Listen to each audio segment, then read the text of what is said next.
Ibu mulai untuk pembelajaran hari ini. Ibu absen kan, tapi sebelum absen ada teman kelasnya.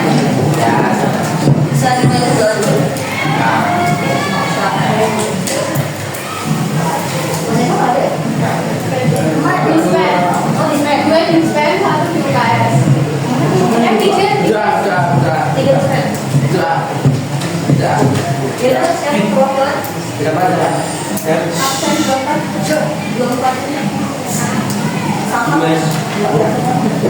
Mari teman-teman sebelum mulai pembelajaran kita lakukan doa mulai.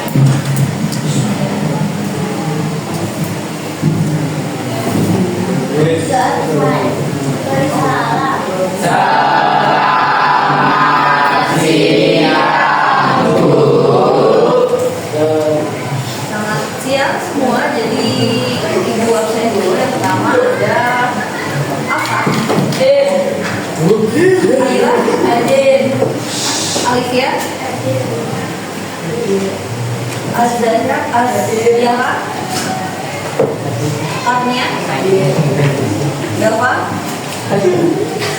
Divano, Dimas, Dio, Dapuan Khalid, Fadil, Hafid, Kalura, Kevin, Bintang, Muhammad Dava, Muhammad Hafiz, Nora, KS, Nova, apa ada? Raihan, Revan, Rehan, Ridwan, Safa, Syakila, Fania, ada dua,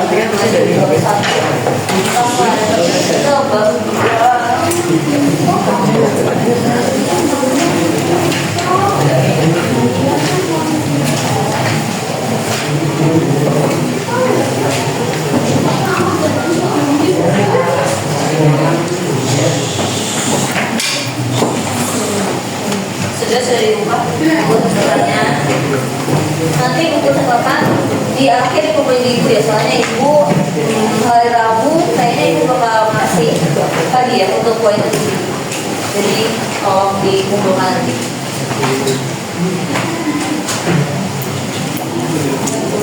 Oke, sudah dicatat. Kita akan membahas dan belajar tentang perdagangan internasional di bawah 2 potensi ekonomi Indonesia.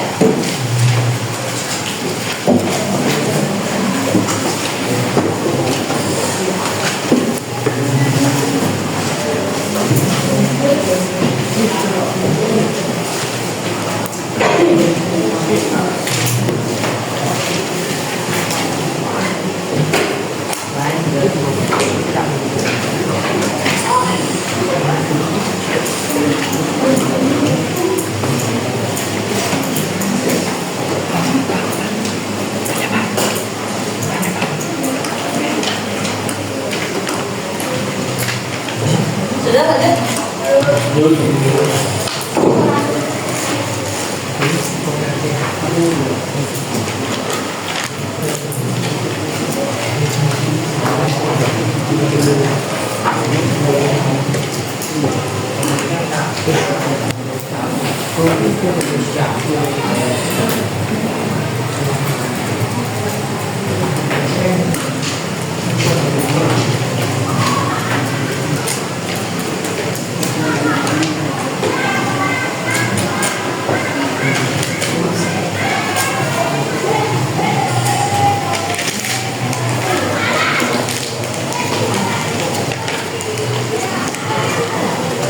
Next, ibu lanjut ya. Kita membahas pertama-tama ada tujuan pembelajaran.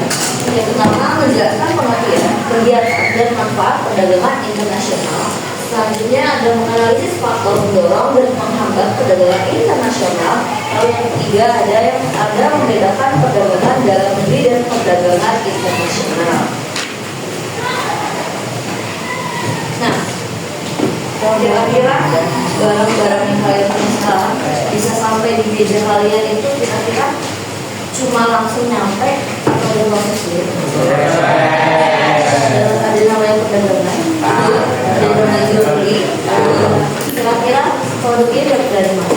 Ada Samsung Fold dari mana? Korea Selatan. Terus yang kedua Mercedes. Mercedes G-Wagon. Terus dari mana? Dari Jerman, betul. Kalau Mitsu pernah belajar Mitsu ya? Biasa aja. Selanjutnya kita lanjut ke definisi apa itu perdagangan internasional.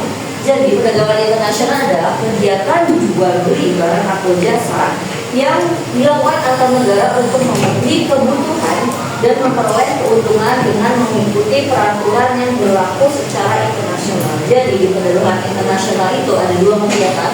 Yang pertama ada ekspor, menjual dan mengirim barang jasa ke negara lain.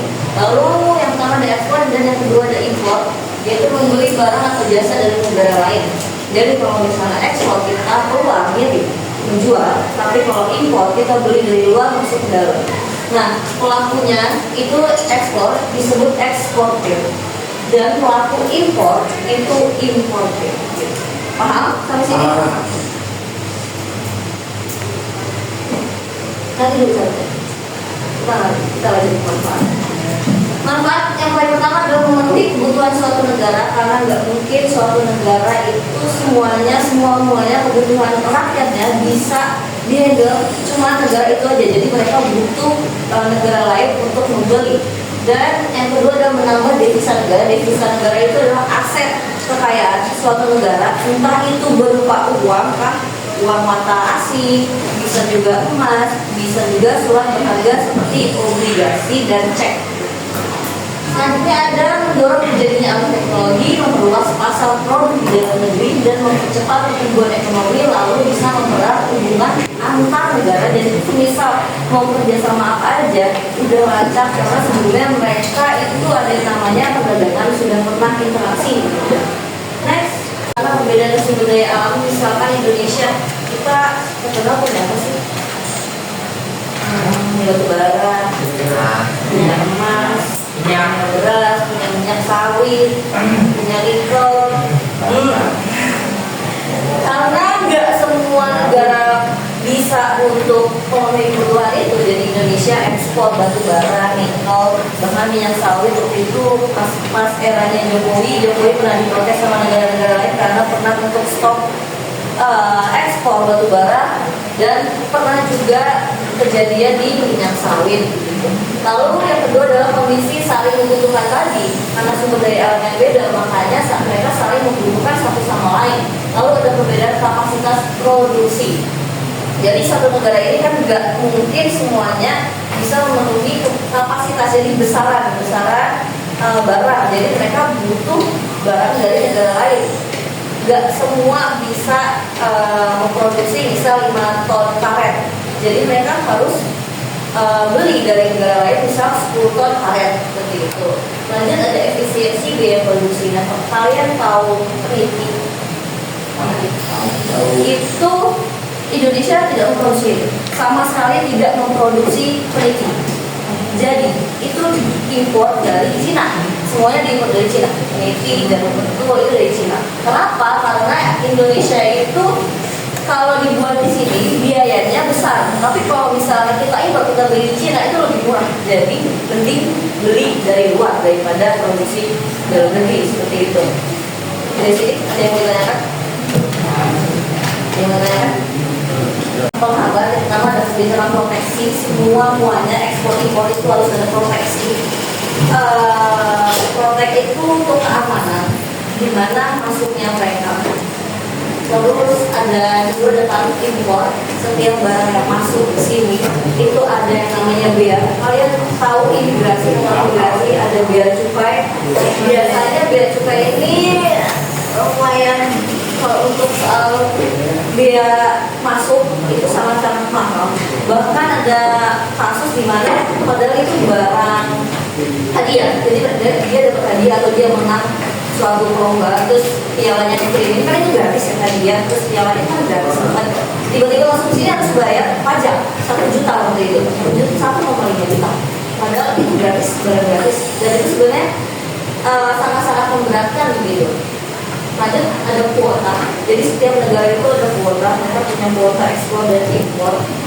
Negara yang paling tinggi kuotanya alias yang bisa paling banyak masuk barang-barang impor itu ada di Amerika sama di Eropa. Bahkan mereka kuotanya bisa mencapai 0%, jadi ya udah masuk aja gitu.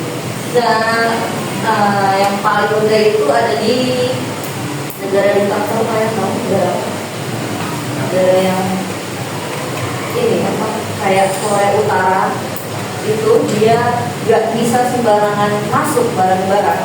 Terus sama ada dari Kuba. Kalau Kuba ini dia sangat memihak Amerika Serikat, jadinya Kuba, negara Kuba itu hanya mau menerima barang dari Amerika Serikat gitu. Selanjutnya ada politik dumping. Ini dumping bukan dumpling.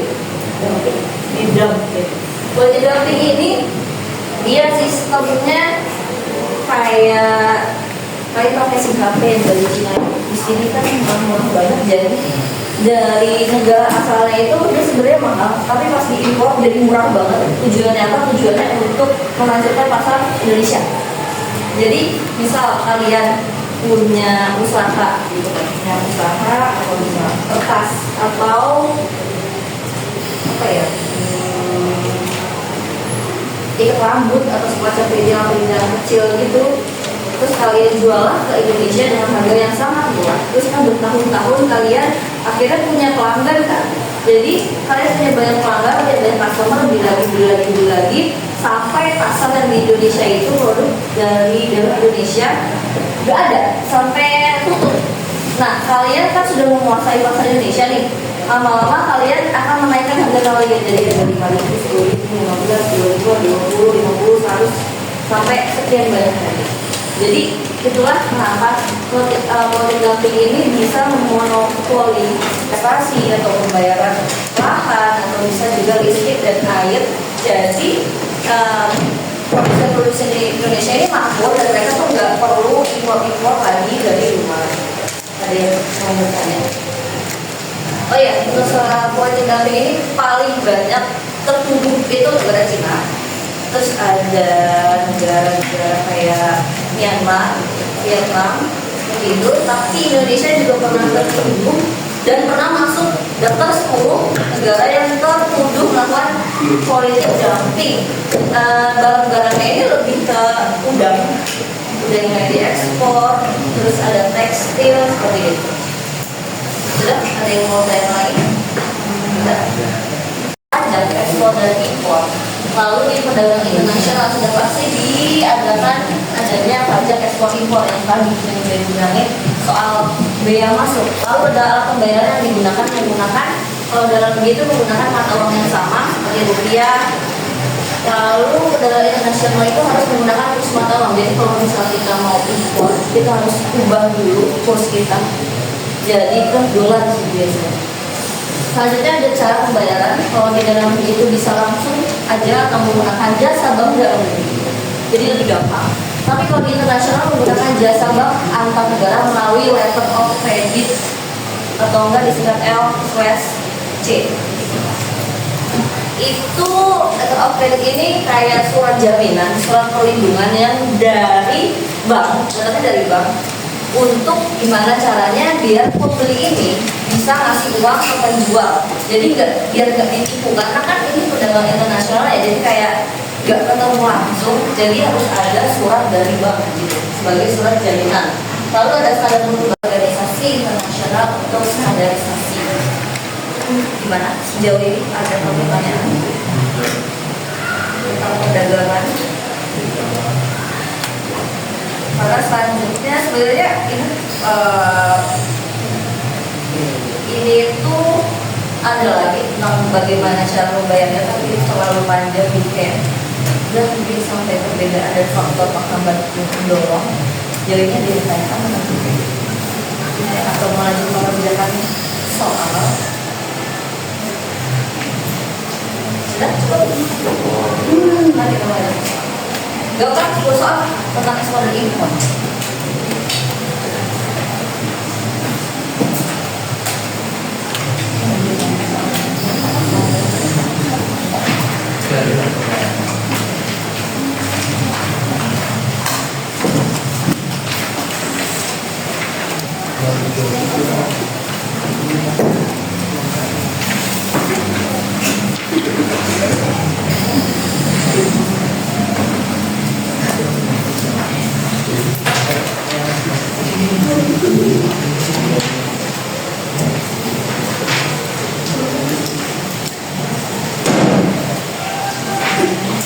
Apa itu?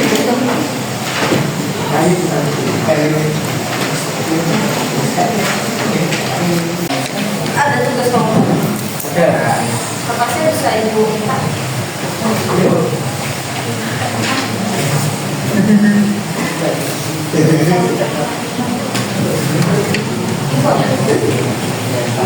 Ibu dari mana? Ekspor.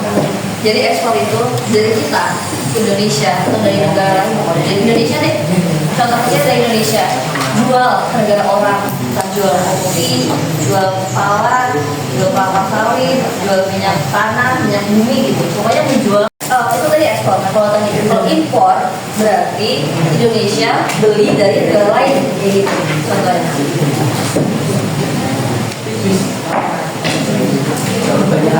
Jangan ibu langsung di kertas, kasih nama dan kelas.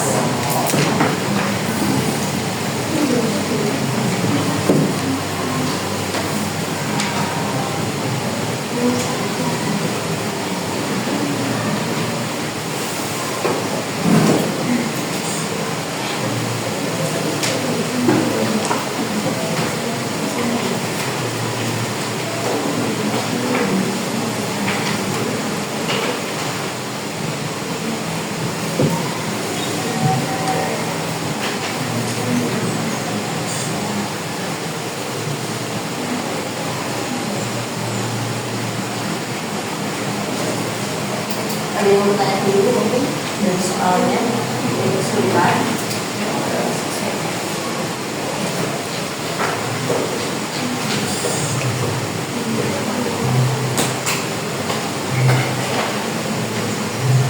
Ekspor berarti menjual negara lain, impor membeli dari negara lain.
Terus bareng-bareng ya nanti.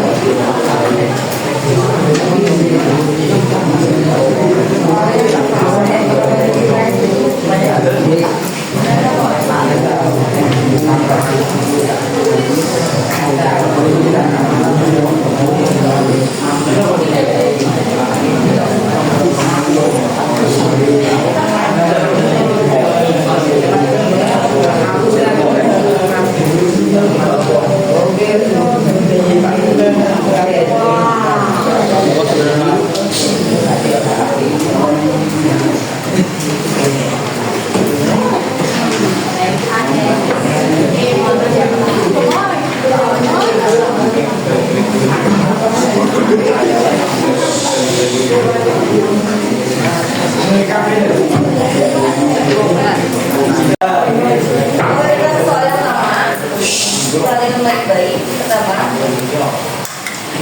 Indonesia mengirim kopi ke Jepang, kira-kira ekspor ke Indonesia. Tuh, cetak. Selanjutnya yang nomor 2 ada Indonesia membeli gandum dari Australia. Itu semua? Ada yang salah? Siapa yang salah? Indonesia ekspor atau impor? Jepang membeli batu bara dari Indonesia. Expand.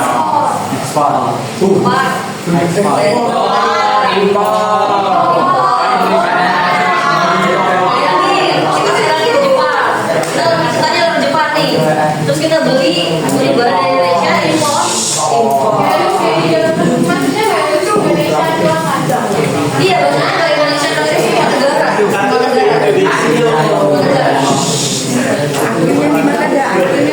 Selanjutnya, nomor 4, Indonesia membeli mobil dari Jepang.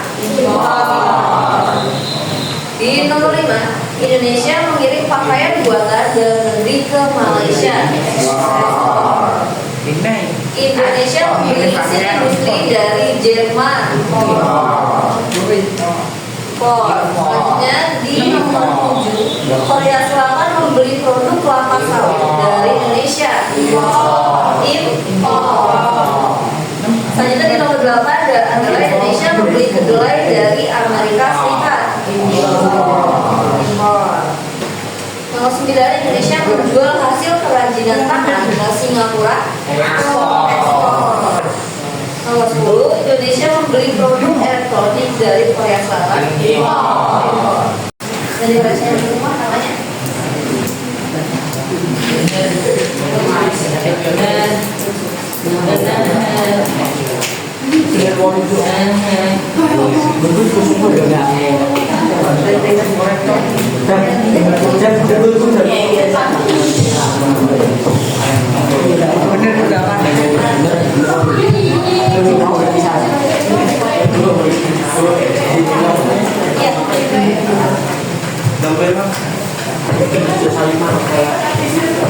Kemarin yang tugas kelompok itu bisa dikurangi.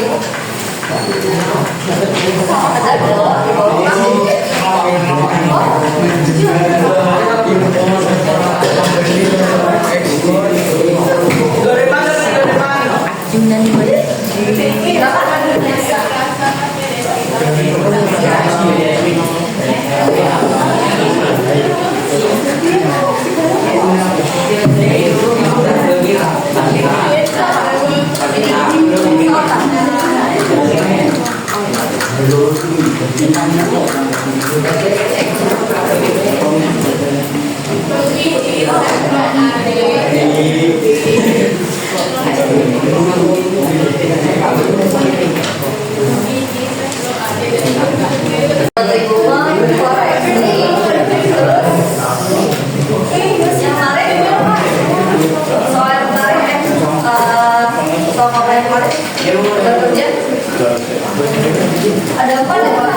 Ada lagi?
Kalau terakhir ada kelompok minion.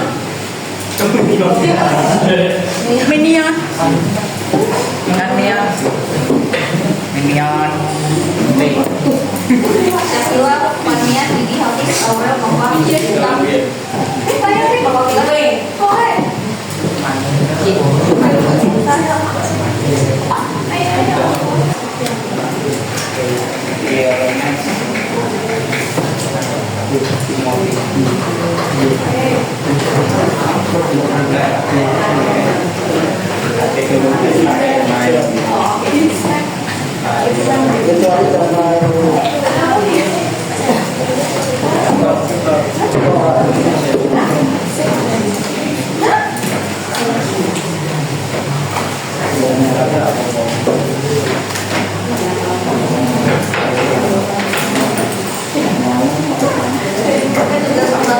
Yang ini semua sudah. Kalian yang ini belum dicatat tadi. Apa di boleh dicatat? Dicatat di buku catatan yang masing-masing.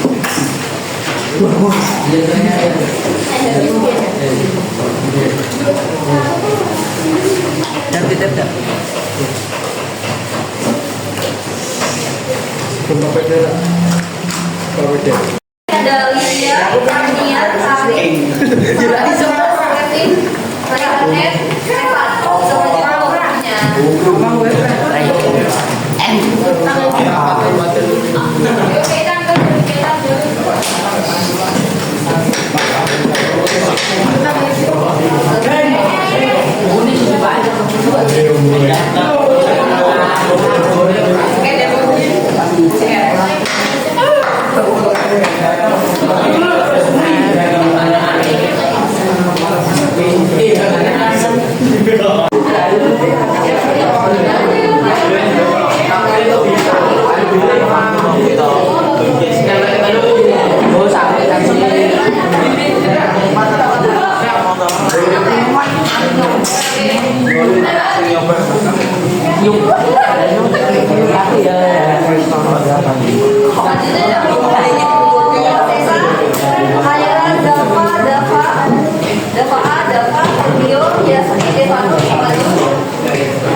Selanjutnya Safrin, Ivelti, Fadil, Kaliman, Abdas, Tika, maju di bawah bukunya ke depan 3 bintang.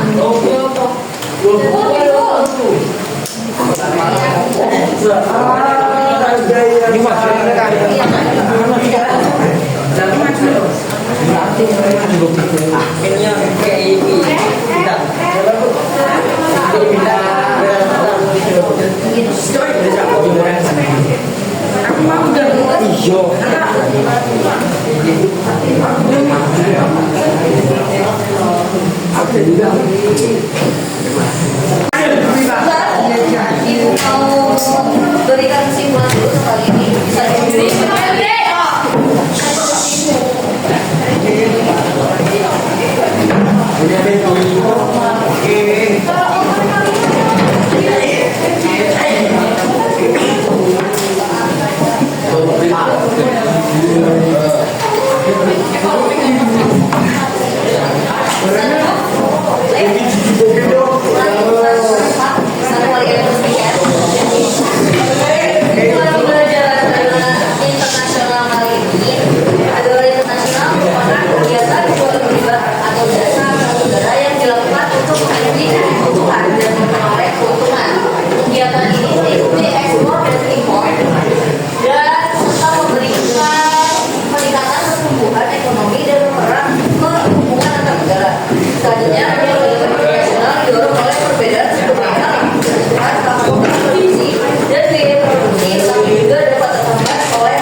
Jadi kalian hari ini belajar apa?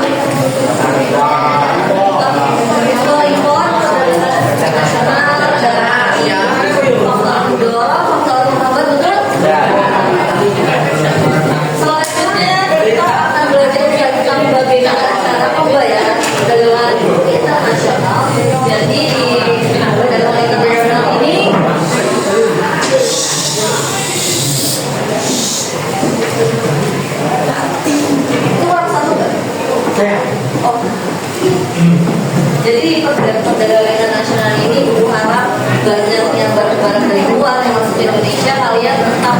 mencintai produk lokal, tetap membeli barang-barang lokal, tas skincare, baju-baju brand, sepatu brand banyak dari brand lokal Indonesia, dan juga dari semua itu limbah-limbahnya bisa kalian kayak dimanfaatkan atau dibuang ke tempatnya. Nah, untuk kali ini sebelum penutupan kalian kalau bersih tas kalian ya teman-teman, biar besok tas saya tetap nyaman, kalian juga banyak. Oke, untuk pagi terima kasih atas kerjasama dan waktunya, kita perhatiannya anak-anak kita 9B yang paling lucu nih, dan keren banget, terima kasih.